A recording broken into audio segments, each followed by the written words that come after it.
like a bullet train.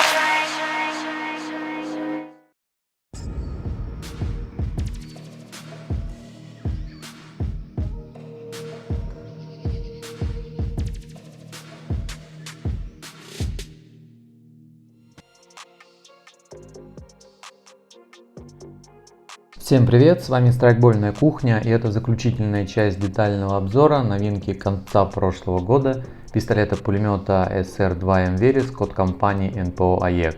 Кстати, прошлой части можно посмотреть в отдельном плейлисте.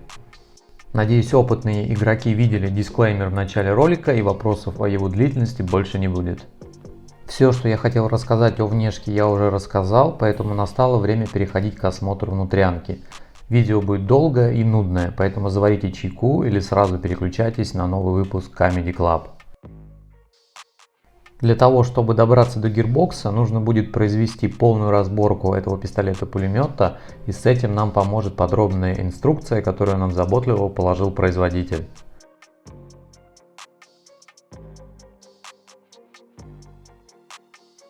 Странно, конечно, что они называют это не полной разборкой, хотя мы будем разбирать ресивер почти полностью. Приступим к полной разборке.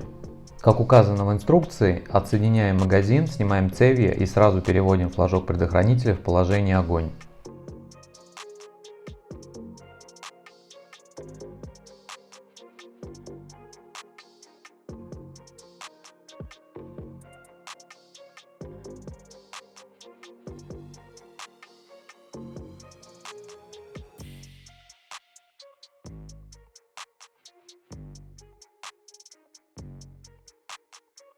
Если у вас установлен аккумулятор, открываем крышку ствольной коробки и отсоединяем его.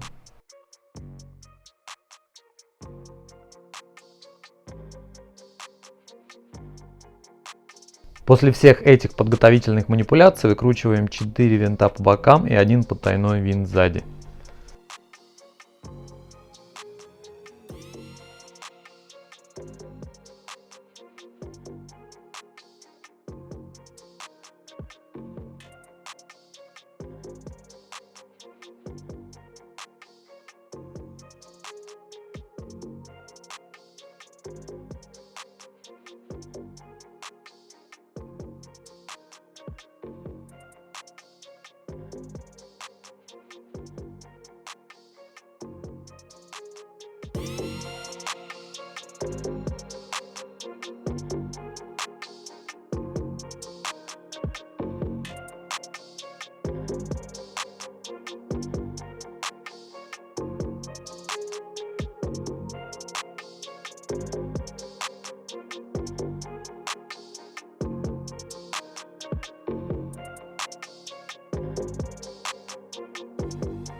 Теперь аккуратно извлекаем блок гирбокса, хупапа и внешнего ствола. Заодно можно посмотреть на внутреннюю часть ствольной коробки. Здесь расположен механизм спускового крючка.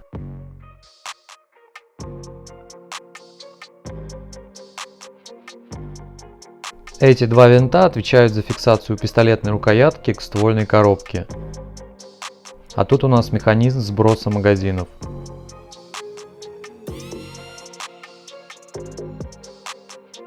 А здесь установлен номинальный переводчик огня. Для тех, кто еще не в курсе, напомню, одиночного огня у этого ПП нет. Производитель пока не смог этого реализовать.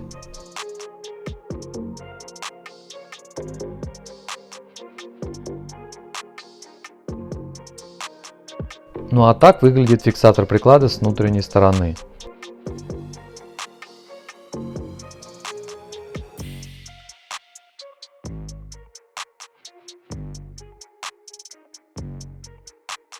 Как я уже говорил, антапка приварена, поэтому перенести ее на другую сторону не получится.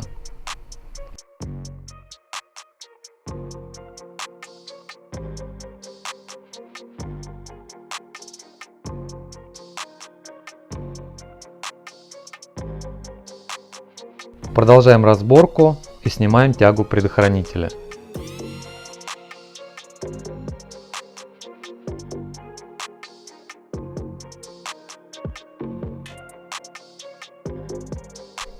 После этого извлекаем центрующую втулку.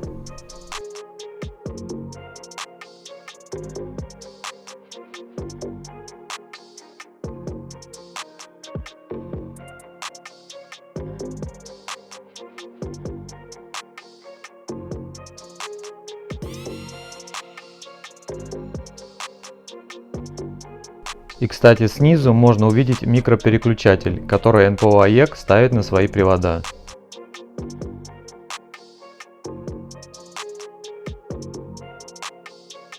Как мы видим, помимо всего прочего, гирбокс и узел хопапа стянуты с двух сторон двумя металлическими пластинами, которые также нужно снять, чтобы наконец-то добраться до гирбокса.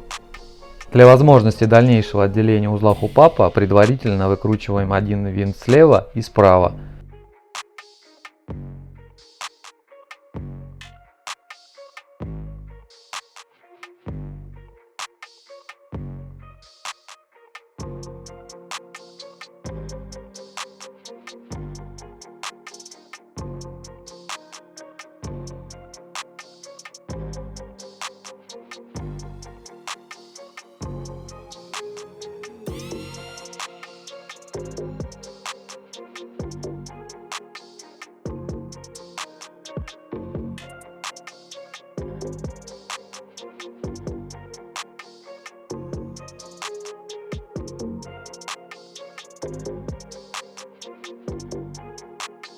Далее выкручиваем винты, стягивающие пластины слева и справа.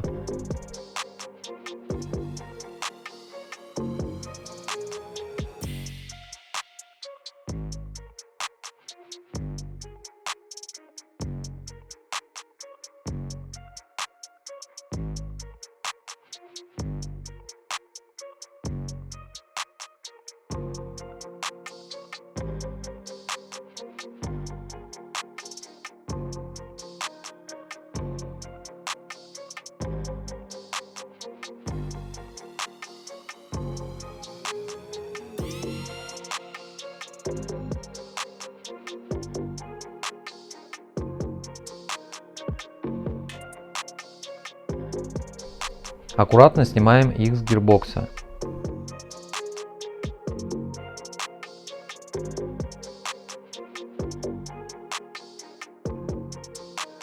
И сразу с одной из пластинок выкручиваем два винта, чтобы освободить микропереключатель.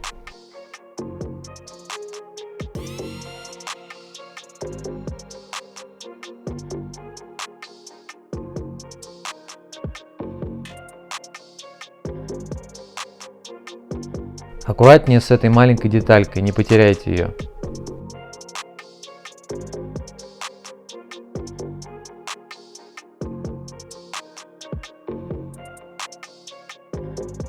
Самые внимательные уже заметили, что стоковую проводку я уже заменил на силиконовую и установил электронный ключ. В стоке здесь стояла стандартная полужесткая проводка, но зато был предустановлен современный T-коннектор. Зачем я заменил проводку?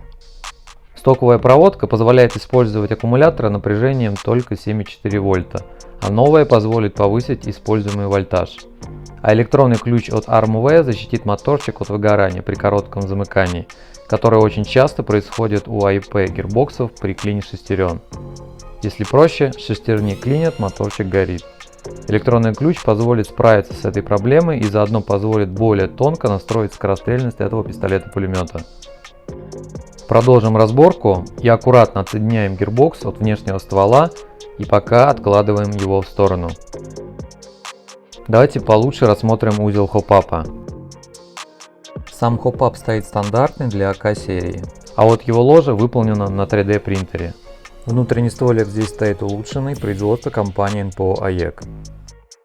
Диаметр стволика 6,02 мм, длина 190 мм. Если верить гравировке, здесь стоит внутренний стволик от их привода 9А91 в варианте без ПБС. И как я уже говорил ранее, кто-то при монтаже забыл установить маленький винтик в этом месте. И обратите внимание, что это первая деталь, которая позволила добиться стабильного выхлопа в 70-74 метра в секунду. И вот наконец-то можно плавно перейти к осмотру самого гирбокса. Для начала снимем металлическую пластину, которая закрывает нозл. Аккуратно снимаем кастомный тапет, состоящий из 3 деталей.